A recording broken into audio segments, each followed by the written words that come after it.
Benvenuto si rivolge sia al pubblico effettivamente presente, sia alle molte migliaia di persone che da domani o dopodomani avranno il piacere di riassaporare il gusto della conversazione di questa sera nel sito dell'Istituto Veneto.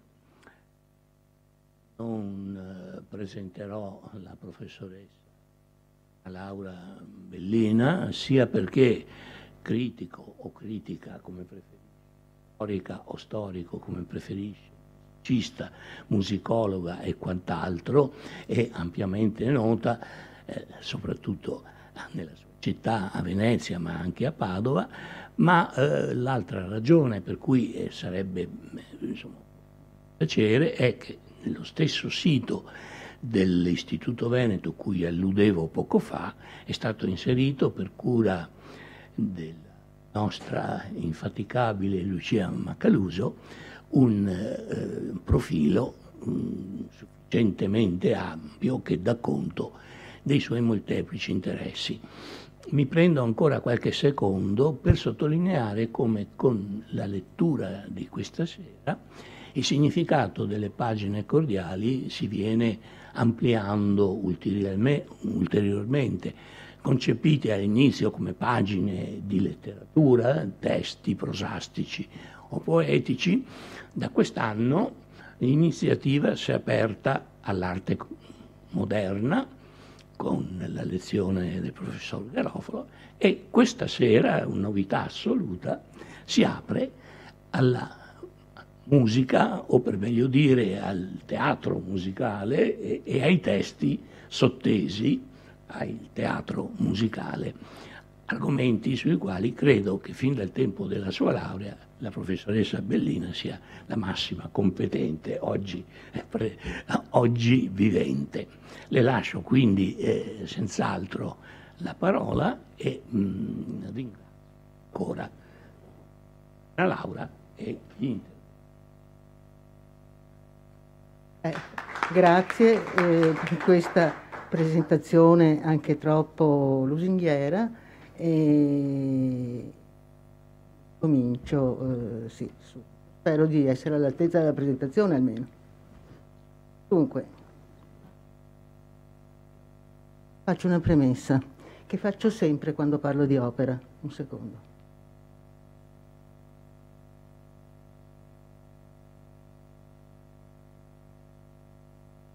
Don Giovanni di Mozart è un'opera italiana. Fa del Don Giovanni di Mozart un'opera italiana. Il testo naturalmente, perché dal testo dipende tutta una serie di conseguenze, e cioè la struttura metrica, il sistema vocalico, perché l'italiano non ha né vocali turbate né vocali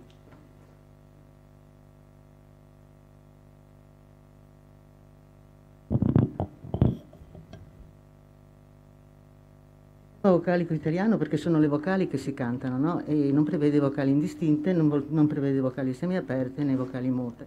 Anche la metrica italiana va dall'endecasillabo in giù, va bene fino, diciamo. E poi dietro c'è una possente tradizione letteraria che tutti conosciamo, che è ovviamente italiana. In più le convenzioni a cui obbedisce l'opera in lingua italiana, anche se musicata da personaggi non italiani, per esempio il grande salisburghese, è la convenzione che la distingue, diciamo, da altri dei testi in altre lingue, dei testi musicali canori in altre lingue. Adesso dico quello che vorrei fare in questa chiacchierata. Allora, primo racconto un po' quello che succede nel Don Giovanni prima del duetto, là ci daremo la mano, ma non troppo. Poi leggiamo il testo verbale, poi leggiamo il testo musicale e lo ascoltiamo seguendo lo spartito, non la partitura, perché è troppo complessa. Terzo punto, cerco di dire da dove viene il Don Giovanni di Mozart e qual è il suo percorso nei generi teatrali europei, senza musica, con musica o per musica. Quarto, come è fatto il Don Giovanni di Praga, cioè quello che va in scena a Praga, la prima, nell'ottobre del 1787. E per ultima cosa, come è fatto il Don Giovanni di Vienna.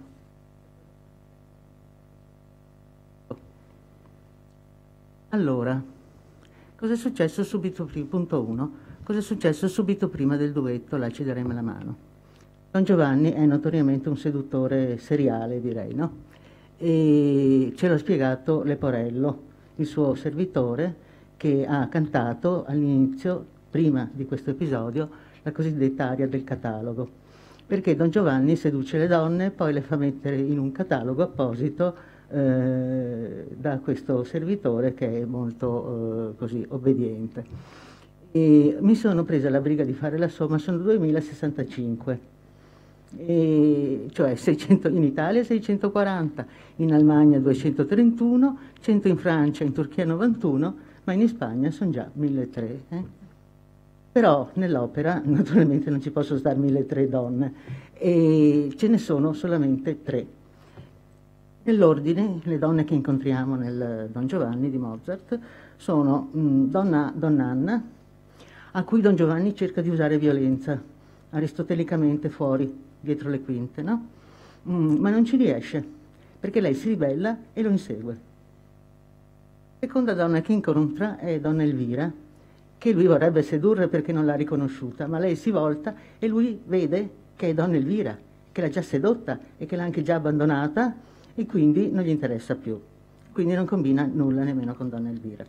La terza è questa, Zerlina, con cui cerca di appartarsi in modo da sedurre anche lei, naturalmente, ma non ci riesce. E questa è appunto la scena in cui tenta di portare in un suo casino da caccia questa Zerlina, che è una contadina di cui si stanno festeggiando le nozze. Prima di questo duetto, Don Giovanni manda via tutti, fidanzato compreso, invitati, eccetera, eccetera, e dice che vuole condurla in un suo casinetto. Questo casinetto è chiaramente un casino da caccia o da pesca, e lì saranno soli, nel casinetto. Si capisce immediatamente che non si tratta di un matrimonio, perché un matrimonio non si fa da soli. Ci vuole l'ufficiale di stato civile, che nell'opera del Settecento è un notaio, quale è un personaggio appunto immancabile quando si fanno. Quindi questi due partono da soli e adesso dovrebbero partire da soli, e adesso leggiamo il duetto verbale. Allora, sono settenari, i settenari che hanno l'accento quasi tutti in prima sillaba con Don Giovanni e in seconda con Zerlina. Lo dico perché i musicologi tedeschi sostengono che Mozart qui ha musicato Don Giovanni in battere, là ci daremo la mano, e Zerlina in levare, vorrei e non vorrei, e credo bene, altrimenti viene fuori vorrei e non vorrei. Comunque vabbè. Allora là ci daremo la mano, cioè si stringeranno un contratto matrimoniale, si impalmeranno, cioè si uniranno le palme, là mi dirai di sì, come nel matrimonio, vedi non è lontano il casinetto sempre, partiamo ben mio da qui.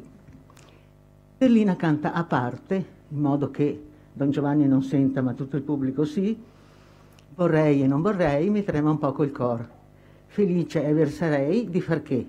Beh, è felice di sposare un cavaliere, l'ha detto prima nel recitativo, perché Zerlina è ovviamente una rivista e piuttosto che sposare il fidanzato, che è un altro contadino, preferirebbe sposare il cavaliere che le è capitato fra capo e collo e che neanche conosce. Felice e versarei di sposarlo, ma può burlarmi ancora, può ingannarmi. A questo punto c'è una parte centrale, che è una perorazione, insomma, in cui Don Giovanni insiste, lei è incerta, lui insiste e lei, diciamo, cede. Quindi lui, vieni in mio bel diletto, lei mi fa pietà Masetto, che sarebbe il povero fidanzato, Don Giovanni, io cambierò tua sorte sociale. E lei, presto, non sono più forte. Qua ci sono due interpretazioni, alcuni mettono una virgola, io sono contraria, poi sceglierete voi naturalmente, perché Zerlina non può dire, presto, andiamo di corsa, virgola, non sono più forte. No, presto non sono più forte, fra poco non avrò più coraggio di resistere.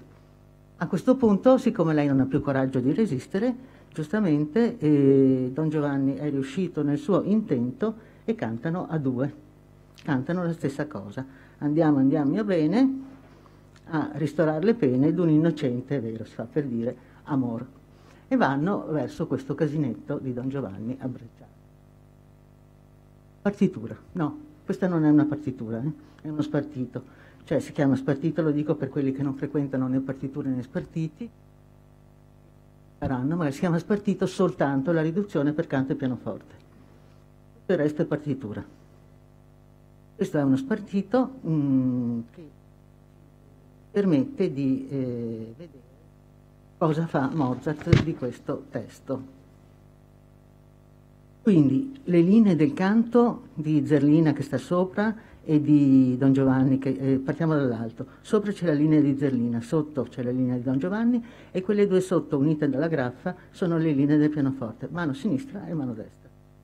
E il canto è uguale alla partitura, è quello che ci interessa, e occupa 2 pentagrammi, appunto uno per ciascuno. Si tratta quindi della rappresentazione grafica di quello che si sente, si sentirà, sentiremo fra poco, o di quello che si dovrà sentire, cioè una lettera che il compositore manda all'interprete. Come si fa a leggere? Naturalmente mi rivolgo a coloro, se ci sono, che non lo sanno leggere, e dunque bisogna guardare le teste delle note, le palline. Allora, le palline si muovono, più su vanno le palline, più acuto il suono, è come un grafico cartesiano. Poi bisogna guardare la quantità di denti, cioè di palline, che c'è nell'unità di tempo. L'unità di tempo è la battuta, che è delimitata da quel segno verticale che si chiama stanghetta. Allora, dove ci sono più palline e note, ci sono più eventi nell'unità di tempo, però la battuta dura sempre nello stesso modo. Questo in orizzontale. In verticale tutto succede contemporaneamente, naturalmente. Sotto le note ci sono le parole divise in sillabe. Ecco, siccome si cantano le vocali e mai le consonanti, in certi casi, tipo, non so, il coro muto della Butterfly, ci sono le eccezioni. Io dico delle cose che sono vere, ma mai al 100%, sempre al 90%. Dunque, se una vocale corrisponde a una sola nota, abbiamo una scrittura che chiamiamo sillabica. Se una vocale corrisponde a 2 o più note, abbiamo una scrittura che chiamiamo melismica. Quindi, per esempio, nella prima battuta del secondo sistema ci sono tante teste di note, sono 2, 4, 5, 2, 7. Vuol dire che la scrittura non è sillabica, vuol dire che lì Don Giovanni canta una vocale con 2 note diverse. Dunque, qui comincia questo duetto immediatamente, ex abrupto, no? Non è una cosa ovvia cominciare immediatamente, perché ci potrebbe essere un'introduzione strumentale, ma non c'è. Non c'è perché Don Giovanni è deciso. Tutto quello che io dico, lo dico perché lo penso, non è che Mozart mi ha scritto una lettera dicendo cara Bellina, ho fatto così, no. Comunque, l'esito è questo: là ci daremo la mano, là mi dirai di sì. Il tempo è binario. Là ci daremo la mano, 2, là mi dirai di sì, 2. Battere e levare, battere e levare. E cosa succede? Succede che ad ogni verso, ad ogni settenario, corrispondono, come vedete, 2 battute. 2 battute il primo settenario, 2 battute il secondo, vedi non è lontano altre 2 battute, partiamo il mio da qui. 2, 4, 6, 8. Lei comincia in levare. Vorrei e non vorrei, mi trema un poco il core, no? Felice aver sarei, questo lo dirà dopo, ma può burlarmi ancora. E lei invece di cantare 2 più 2 più 2 più 2, canta 2 più 2 più 2 più 2 più 2.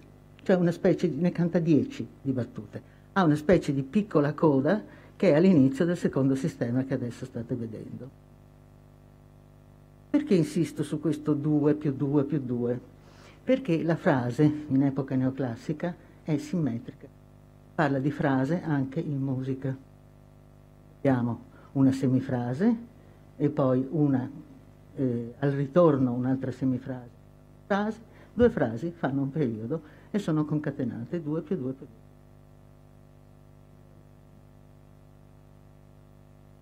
2. Ora, le anticipazioni e le ripetizioni di porzioni di testo le decide il musicista.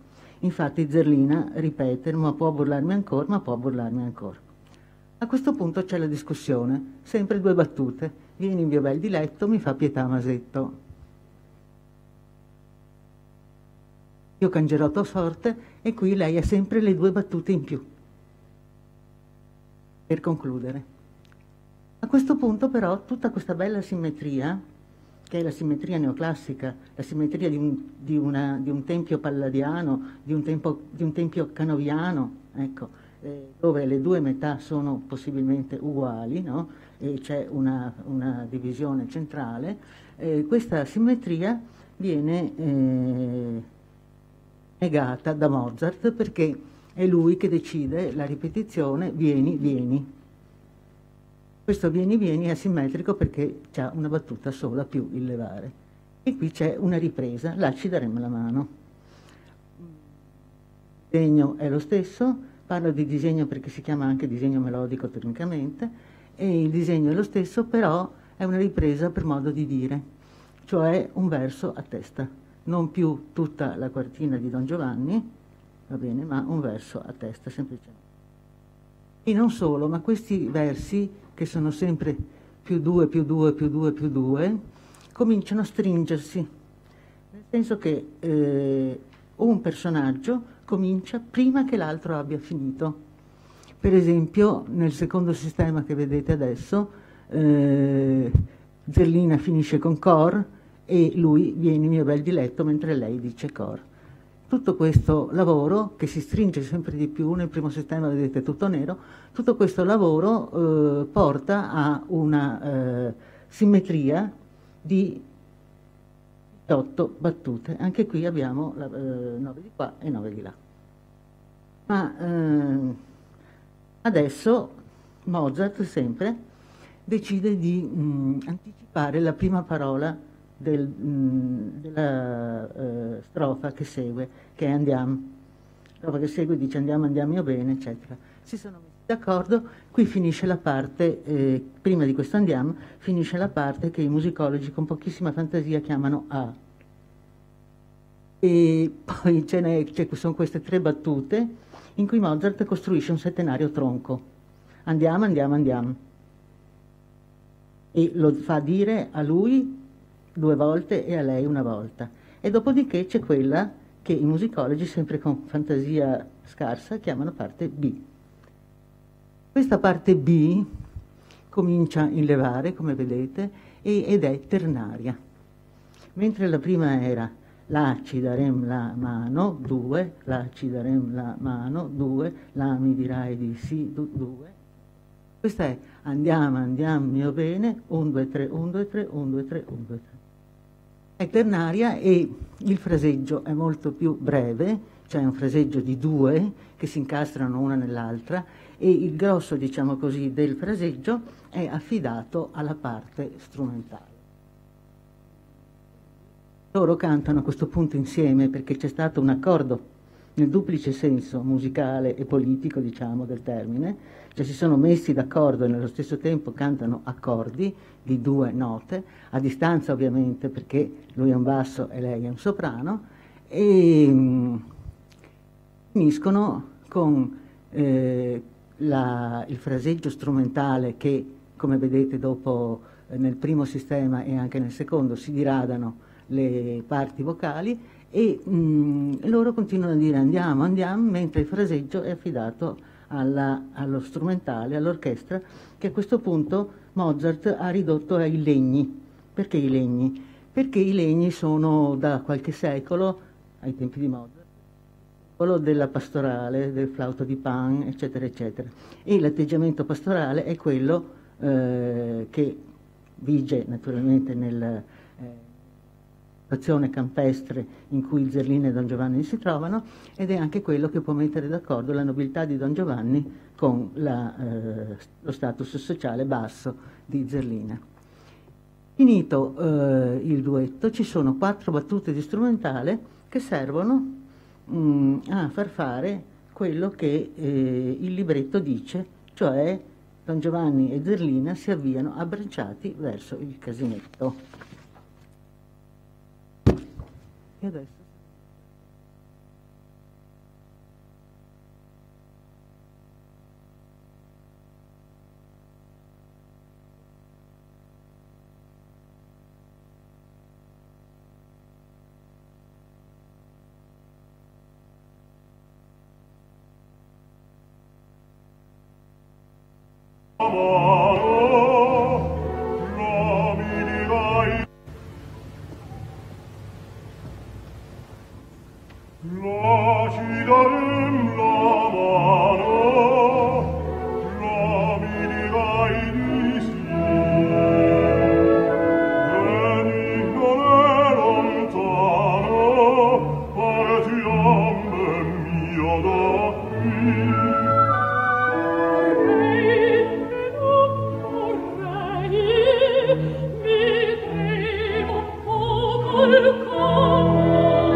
Grazie. Beh, se li meritavano, ma siamo qui per altre ragioni. Il duetto, generalmente, nell'opera italiana è sempre fatto così. Canta uno e dice la sua, canta un altro e dice la sua. Non sono d'accordo, poi c'è uno scambio di opinioni e alla fine c'è un accordo, oppure un litigio, che può finire con un duello, con quello che vi pare. Ecco. oppure un litigio fra soprano e tenore, fra soprano e baritono, poi nell'opera ottocentesca. Naturalmente il trattamento, lo ripeto, il trattamento della parola dipende dal musicista, ecco. E anche il trattamento degli accenti, le ripetizioni, eccetera. Quindi la lunghezza di un duetto o anche semplicemente di un'aria non è mai uguale al tempo che ci si mette a leggere. Costruisce il tempo e lo scandisce appunto con queste battute. Ora passerei al punto 3 e chiederei, insomma, è una domanda retorica, da dove viene questa storia che Mozart racconta in musica, perché qui, come in tutto il Don Giovanni, Mozart racconta una storia. La storia è quella di Don Giovanni che vuole sedurre Zerlina, Zerlina che sulle prime non ci sta e che poi alla fine invece ci sta e parte con lui verso il casinetto. Naturalmente nel recitativo che segue arriva Donna Elvira che gli impedirà di far...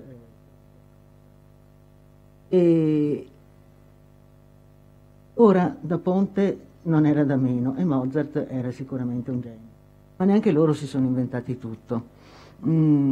E direi che di solito si dice nani sulle spalle di giganti, questi sono giganti sulle spalle di giganti. Ma prima di elencare alcuni di questi giganti che precedono Mozart e da Ponte, vorrei sgombrare il campo da una specie di equazione che alcuni fanno o hanno fatto, Don Giovanni come Casanova.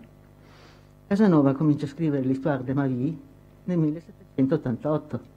Semmai è lui che si ispira a Don Giovanni e a tutta la tradizione dongiovannesca che è molto più antica. La nostra storia di questo Don Giovanni affonda le radici nella Controriforma, in particolar modo con una pièce di cui abbiamo notizia in diretta, che va in scena nel 1615 presso i Gesuiti a Monaco di Baviera. In questa pièce il protagonista fa le due cose che fa Don Giovanni: cerca di sedurre le donne e invita a cena un morto, e poi si scopre essere suo nonno. Ma questa conosciutissima pièce non ha molto seguito, perché poi tutto viene, diciamo, dalla commedia famosa, come si chiamavano, commedia famosa, del 1630, attribuita a Tirso de Molina. El burlador de Sevilla, y convidado de Piedra. A questo punto, nel bagaglio dei comici, Don Giovanni passa il mare e arriva nel vicereame di Napoli. Dal vicereame di Napoli, sempre nel bagaglio dei comici, risale la penisola e raggiunge, una trentina d'anni dopo, e questi comici dell'arte naturalmente sono quelli che poi recitano una serie di scenari in giro per l'Italia e poi a Parigi presso Luigi XVI, sono quelli che danno l'ispirazione a Molière quando scrive il Don Juan ou le Festin de Pierre, il convitato di pietra, cui circola poi una versione purgata da Thomas Corneille. E fin qui Don Giovanni parla. E parlerà anche nei testi degli epigoni di Molière. Ad esempio in quello di Goldoni, del 1735, ma siccome Goldoni era un razionalista indefesso e assolutamente incorruttibile, la morte di Don Giovanni avviene durante un temporale grazie allo scoccare di un fulmine che è naturalissimo.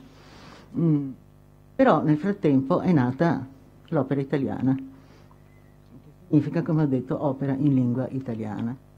Il seduttore canta per la prima volta nel 1669 a Roma in una pièce che si intitola L'Empio Punito, e di due oscurissimi compositori, librettista e compositore sono Filippo Acciaioli e Alessandro Melani, ma è interessante perché sono presenti dei personaggi di un certo spicco. C'è Clemente IX Rospigliosi, che era il Papa, il quale si era dilettato anche di scrivere libretti morali, Cristina di Svezia, la regina luterana che si era convertita al cattolicesimo, era venuta a stare a Roma, Salvator Rosa, il pittore, e altri.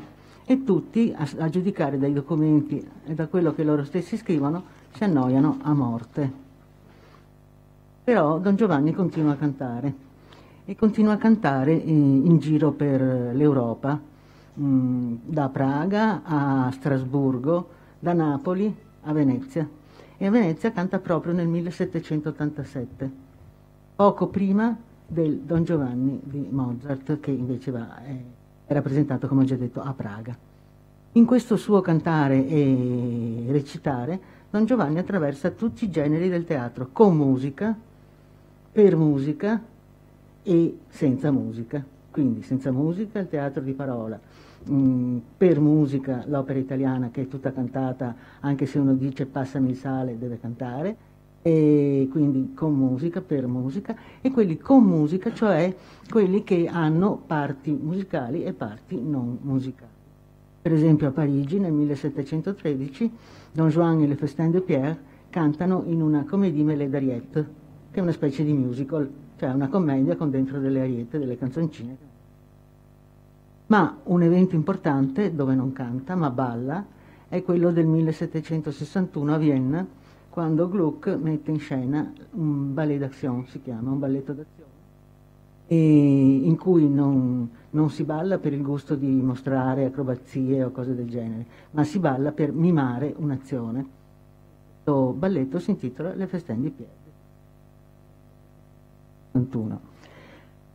Da Ponte guarda soprattutto al libretto veneziano di Bertati, quello del 1787, che esce qualche mese prima del suo Don Giovanni mozartiano. Ma siccome questo libretto di Bertati, che era un veneziano anche lui, è un atto unico, non bisogna stiracchiarlo per farlo diventare di 2 atti. E quindi deve riempire da Ponte una serie di buchi e li riempie con Molière. Mozart invece guarda a Gluck, di cui, dove non si canta nulla perché è un balletto, però da cui prende alcuni spunti. Per esempio la contrapposizione tonale fra il Re maggiore di Don Giovanni e il Re minore del Commendatore. Il nocciolo della questione di tutte queste pièce è la ibris, cioè la tracotanza di Don Giovanni, che naturalmente produce la nemesi, ossia la vendetta. Questo è molto più grave del libertinismo, il quale libertinismo non era molto grave nel teatro settecentesco, ma Don Giovanni profana il momento sacrale della cena e ignora il conflitto invalicabile che esiste tra la vita e la morte. A questo punto siamo arrivati a Praga, nella prima rappresentazione del Don Giovanni di Mozart, il quale non si intitola Don Giovanni, ma così per gli amici Don Giovanni tutti lo chiamano Don Giovanni, ma si intitola Il dissoluto punito. Siccome le nozze di Figaro di Mozart sempre avevano rappresentate prima a Vienna, erano state poi riprese a Praga e avevano avuto un successo clamoroso, l'impresario del Teatro Nazionale di Praga, che naturalmente era un italiano, si chiamava Guardasoni, e decide di commissionare a Mozart una nuova opera. E siccome aveva per le mani un basso che si chiamava Luigi Bassi, lo vuole mettere in vista. E infatti la compagnia di Praga è tutta italiana. Se Don Giovanni attraversa tutti i generi del teatro comico, diciamo così, europeo, allora bisogna chiedersi a che genere appartiene il Don Giovanni. All'epoca l'opera italiana è di 2 tipi: quella seria che riguarda i sovrani e quella giocosa che riguarda i nobili, i borghesi e i plebei. E questo è per l'appunto un dramma giocoso. Infatti c'è scritto: questa è l'edizione di Praga, dramma giocoso in 2 atti, e questa è l'edizione di Vienna dell'anno dopo, dramma giocoso in 2 atti. Mozart ha scritto di tutte le sue opere un catalogo di suo pugno, e in questo catalogo chiama il Don Giovanni opera buffa. Questo genere, dramma giocoso, opera buffa, chiamiamolo come vogliamo, è stato autorevolmente codificato da Goldoni intorno alla metà del Settecento. Goldoni che non ha scritto solo le note commedie, ma anche 80 libretti per musica.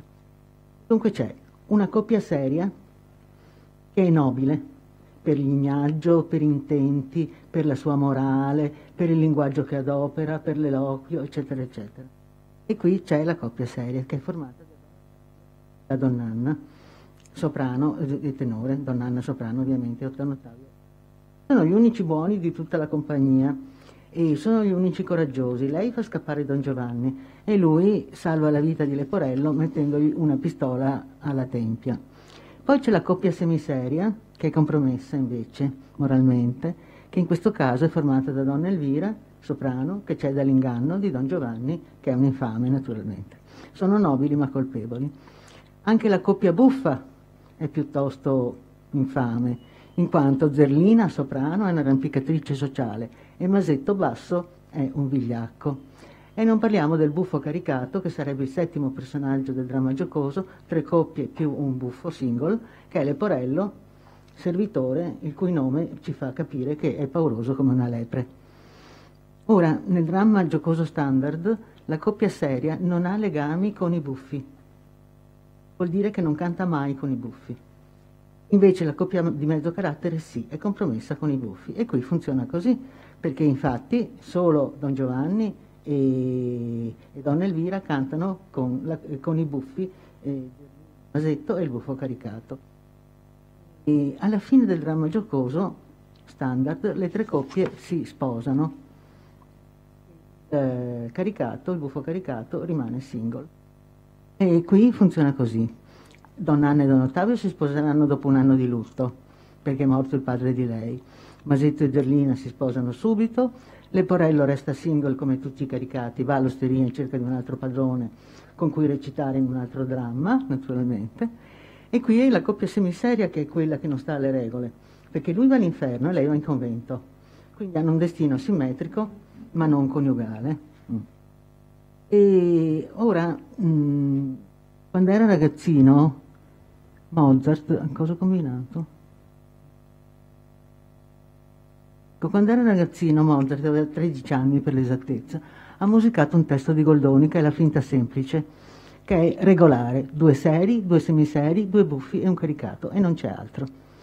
Già nelle Nozze di Figaro ci sono 2 seri, ma il conte è infame e quindi è un basso, non ha diritto a essere tenore. Ci sono 2 semiseri, ci sono 2 buffi, non c'è il caricato, in compenso c'è un'altra coppia, Barbarina e Cherubino, e poi ci sono 3 single.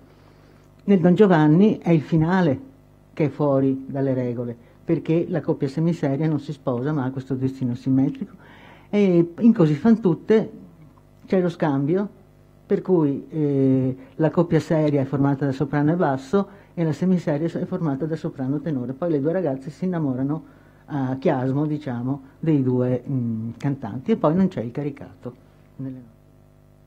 Quindi nelle ultime 3 opere buffe Mozart e Da Ponte, naturalmente, perché sono tutte su testo di Da Ponte, infrangono le regole. E non sono naturalmente gli unici, perché in giro per l'Europa anche altri infrangono le regole. Non sono così bravi, naturalmente. Una regola che non infrangono è quella aristotelica. Viene osservata l'unità di luogo, perché nel Don Giovanni tutto si svolge in una città della Spagna. Viene osservata l'unità d'azione, perché l'azione è per l'appunto il dissoluto punito, quindi so che vado a vedere un dissoluto e che questo dissoluto sarà punito. E viene osservata l'unità di tempo, perché il tentativo di violenza di Don Giovanni perpetrato ai danni di Don Anna si avviene quando è già avanzata la notte, dice lei, no? Raccontando poi. E l'opera finisce alla cena. Quindi queste unità sono chiarissime dal testo, e anche gli ingredienti sono gli stessi del dramma giocoso per musica. Quindi il recitativo semplice, che viene accompagnato dal solo clavicembalo col violoncello al grave, il recitativo accompagnato, che viene accompagnato dall'orchestra intera e che spetta solo alla prima donna, in questo caso a Praga, a Donna Anna, l'aria, personaggio singolo con orchestra, il pezzo d'assieme, come questo, a 2, a 3, a 4, e poi i grandi finali d'atto, che sono lunghi e articolati. Ora, ho volutamente dimenticato in questo elenco il commendatore. Cioè, in questa tassonomia, serio, coppia seria, coppia semiseria, coppia buffa e buffo caricato singolo, il commendatore non ci sta proprio, il padre di Donna Anna, e infatti lo faceva Masetto. Come Masetto e il commendatore non si incontrano mai, Masetto interpreta anche la parte del commendatore. Interpretava, adesso no, anche la parte del commendatore. Il quale commendatore muore in scena e resta lì cadavere per un po', e anche Don Giovanni muore in scena, e solo dopo la sua caduta nel sottopalco, quando sprofonda nel sottopalco, si può sentire il finale cantato dagli altri con la morale della favola. Amal, ed è perfidi la morte, alla vita è sempre uguale. Questo per il Don Giovanni di Praga, ci sarebbero molte altre cose, ma insomma. E a questo punto siamo al Don Giovanni di Vienna. Da ottobre 87 a maggio 88 passano pochi mesi e cambia la compagnia di canto. E quindi, come un bravo sarto, diciamo come Armani, Mozart deve adattare l'opera alla nuova compagnia. Siccome la cantante che fa Elvira pianta una grana, è costretto Mozart a farle un'aria in più, a scriverle un'aria e un recitativo accompagnato che mette Elvira più o meno alla pari di Don Anna. Poi cambia l'aria di Don Ottavio, perché il cantante di Vienna non ce la faceva a fare l'aria di Praga, e poi aggiunge un duetto per Zerlina e Leporello. Dunque noi adesso, al giorno d'oggi, ascoltiamo una versione contaminata, perché ascoltiamo il recitativo viennese, diciamo, di Elvira con l'aria, e poi ascoltiamo anche due arie di Ottavio, sia quella di Praga che quella di Vienna. Invece non ascoltiamo il duetto fra Zerlina e Masetto, che pure c'era. Ma soprattutto l'opera si conclude con lo sprofondamento di Don Giovanni, e non più con, e questa è l'ultima pagina del libretto viennese, con lo sprofondamento di Don Giovanni e senza l'ultimo pezzo d'assieme in cui i 6 personaggi sopravvissuti si ergevano da soli, diciamo, dal fumo e dai resti di questa pièce in cui la cattiveria è stata punita, si ergevano e raccontavano il loro futuro. Allora, questa è una botta tremenda alle convenzioni del dramma giocoso, in cui prevede che appunto avvengano questi tre soluzioni delle 3 coppie, seria, semiseria e cominciano qui, c'è una ragione, le interpretazioni stravaganti di Don Giovanni.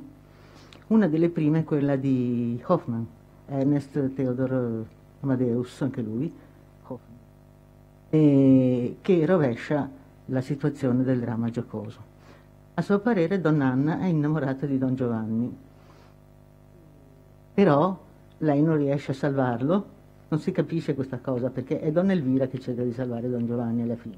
Comunque vabbè, Donna Anna vorrebbe salvare Don Giovanni di cui è innamorata, ma Don Giovanni sarà preda del commendatore. I personaggi sono ombre, un Cicisbeo impomatato, che sarebbe Don Ottavio, una contadina appetibile, che sarebbe Don Zerlina, e una donna stupida, che sarebbe Donna Elvira, e un servo complice, che sarebbe Leporello.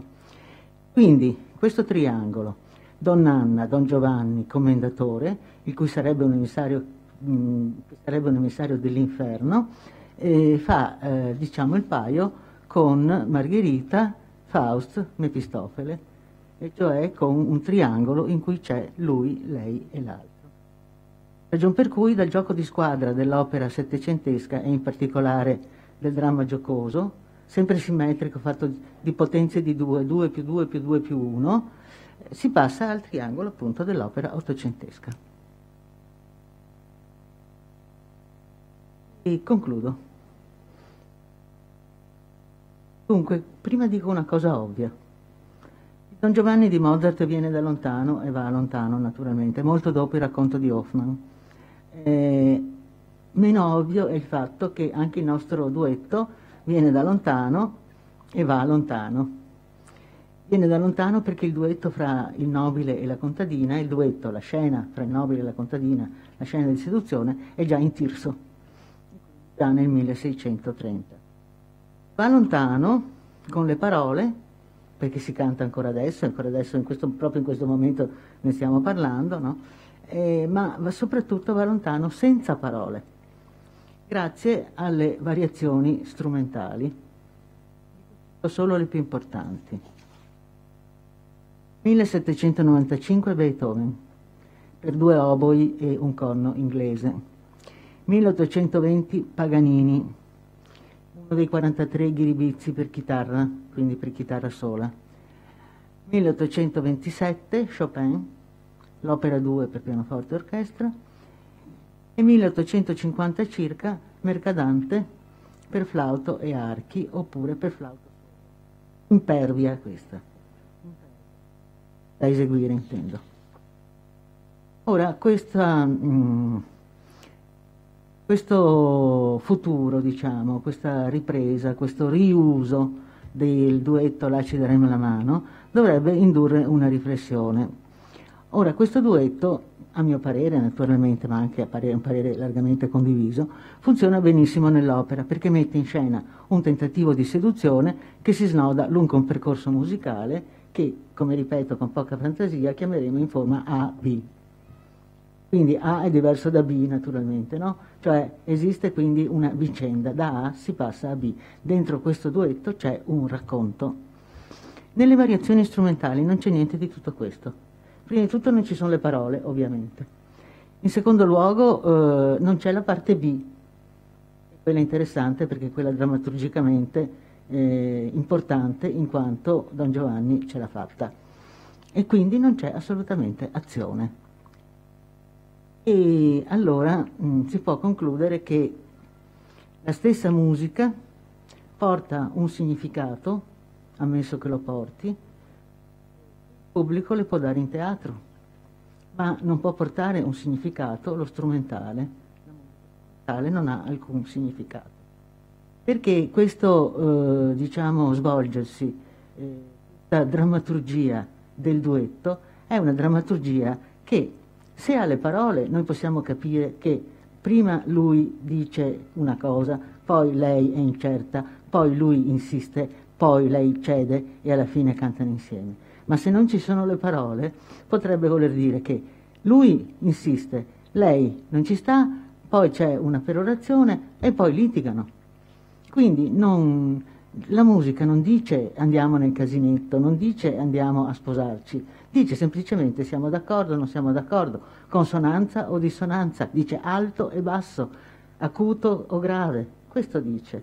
Dice molte cose, dice cambio di scena, dice salto da una tonalità all'altra e quindi naturalmente faccio fare un salto sulla sedia agli spettatori che non se l'aspettano chiaramente, ma non può dire niente di speciale, cioè non può dire niente di connotato, niente di preciso, e di per sé non significa assolutamente niente. E tutto sommato le variazioni strumentali che riguardano Là ci daremo la mano, ma riguardano moltissime parti, diciamo, della musica occidentale, soprattutto parti dell'opera, dimostrano come questa drammaturgia del duetto non ci sia più perché la seconda parte manca, cioè manca la parte B che è proprio quella in cui si va a finire. E quindi diciamo che la musica strumentale, parte quella vocale naturalmente, è il frutto di una convenzione sintattica che è il sistema tonale ovviamente, per una volta mette d'accordo così pacificamente e felicemente l'Europa intera.